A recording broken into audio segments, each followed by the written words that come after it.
তো বন্ধু আজকে এই তিন টার্মের ডিফারেন্ট আরও জেনে নেন। এরা হলো লয়ার, অ্যাডভোকেট অ্যান্ড ব্যারিস্টার। তিনোটা শব্দ ওর জন্য ব্যবহার হয় যিনি আইন সম্পর্কে ভালো জানে, লিগ্যাল অ্যাডভাইস দেয়।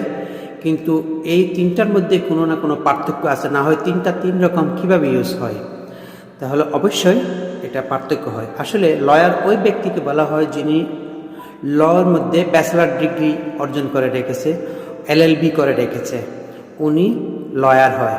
কিন্তু এই লয়ার কখনো কোনো কোর্টে অ্যাপিয়ার হতে পারবে না, কোনো ক্লায়েন্টকে রিপ্রেজেন্ট করতে পারবে না। যখন আপনি LLB করেন তখন আপনি শুধু লয়ারই হন, আপনি কোর্টে গিয়ে কোনো ক্লায়েন্টকে রিপ্রেজেন্ট করতে পারবেন না। ওটার জন্য আপনাকে বার কাউন্সিলের একটা এক্সাম পাস করতে হয়। যখন আপনি ওই পরীক্ষা পাস করে নেন তখন আপনি লয়ার থেকে প্রমোট হয়ে অ্যাডভোকেট হয়ে যান। এখন আপনি কোনো কোর্টে যেতে পারবেন, রেজিস্ট্রেশন করাতে পারবেন, আর আপনি ক্লায়েন্টকে রিপ্রেজেন্ট করতে পারবেন। এটাই নিয়ে ওনার পক্ষ থেকে কোর্টে আর্গুমেন্ট করতে পারবেন। এটা হলো অ্যাডভোকেট।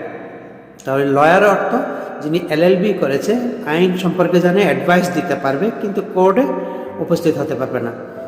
আর অ্যাডভোকেটের জন্য বারের এক্সাম পাস করতে হয়, তারপর আপনি লয়ার থেকে অ্যাডভোকেট হন।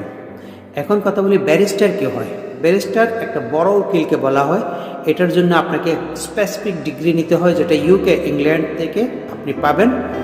তো BTC করতে হয় এটার জন্য ইংল্যান্ড থেকে, তখন আপনি ব্যারিস্টার হন একটা পার্টিকুলার ফিল্ডের। একটা সবসময় ব্যারিস্টার যে হয় সে হায়ার কোর্টে অ্যাপিয়ার হয়, বড় কোর্টের মধ্যে কেস লড়ে, ছোটো ছোটো কোর্টে ওরা যায় না। এটা একটা ডিফারেন্স আছে লয়ার, অ্যাডভোকেট, ব্যারিস্টারের মাঝখানে। তো ছোট্ট একটা ভিডিও আমাকে জানাবেন কেমন লেগেছে, ভালো লেগেছে নাকি। Thank you very much for watching the video.